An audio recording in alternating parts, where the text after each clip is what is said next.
In this section, we want to look at hypothesis tests of one proportion. So now we're not dealing with quantitative data, we're dealing with qualitative data. Similar to what we did with the confidence intervals with the one prop Z interval.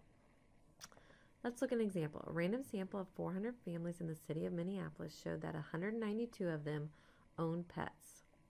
The city council claims that 53% of the families in the city own pets. Does the data indicate that the actual percentage of families owning pets is different from 53%? Use a 5% level of significance. Okay, so again, I'm going to write down the information I know. I know that I have a sample of 400. Okay.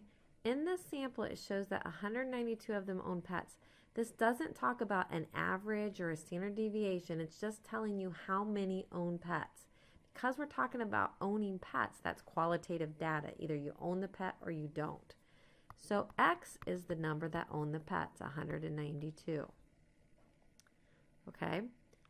Now, when we set up our hypothesis, back when we did confidence intervals, we found point estimates. Remember, we found the point estimate P hat was X over N. So we could still do that here by finding the point estimate.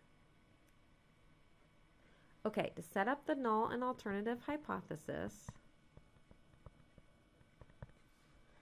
it says the city council claims that 53% of the families own pets.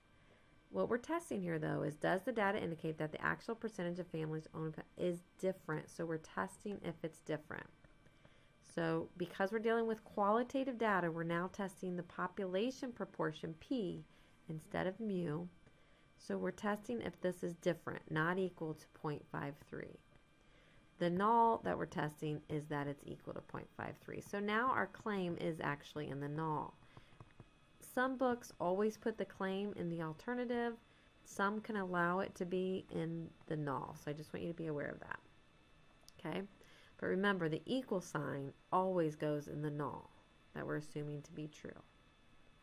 So our test statistic we're going to calculate is a one prop Z-test, just like we did the one prop Z interval. Okay, so we're going to go to our calculator. We're going to go to stat, over to test. Now we have Z-test, T-test. Here's some two sample stuff, which we'll get into a little bit later next week. But you'll see here, just like we did with the intervals, here is the one prop Z-test. So we hit enter.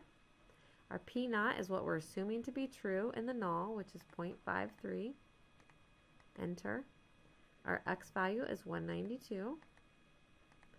Enter. Our N is 400. Enter. And the alternative here is not equal to. And we hit calculate. So our Z is negative 2.004. Just be careful in what Newton asks you to round to. That's a little bit trick I had found in the Newton homework. Sometimes they say 2 decimals, 3 decimals. Just watch that. Okay, and our p-value, usually we take to 4 decimals. Sometimes they have you rounded to 3, is 0.0451.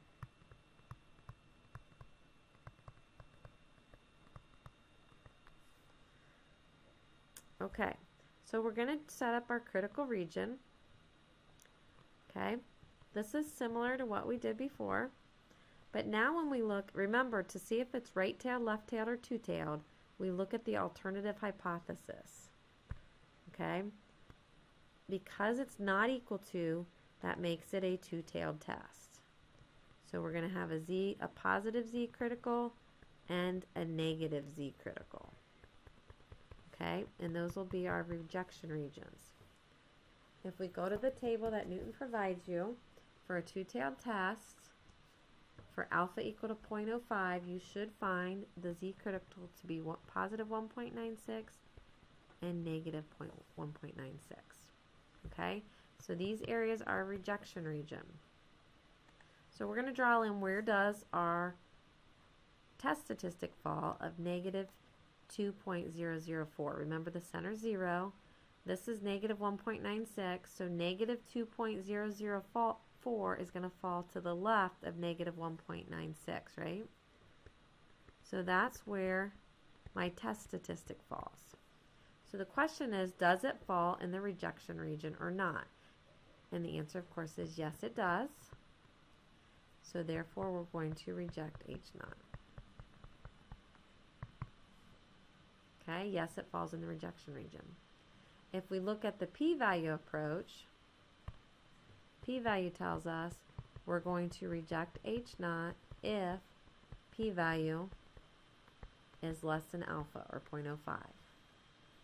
So the question is our p-value 0.0451 less than 0.05?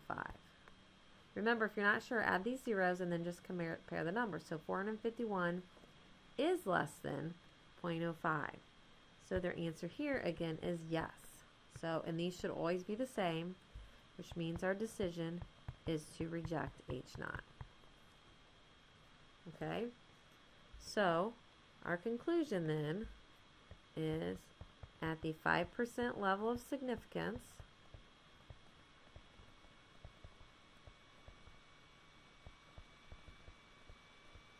remember here we're saying we either do or do not have enough statistical evidence. So since we reject, we do have enough statistical evidence. The only time we do not is if we did not reject. So we do have enough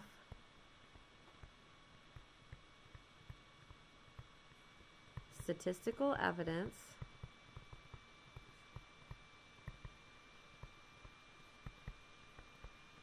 to conclude that, now I'm going to go back to my problem and look for that word that. Does the data indicate that? Right? So this is where I'm going to put my words in. The actual percentage of families owning pets is different from 53%. The actual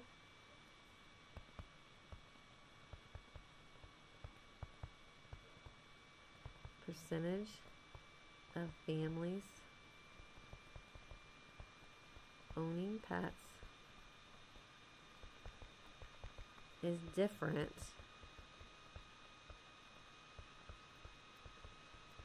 than 53%.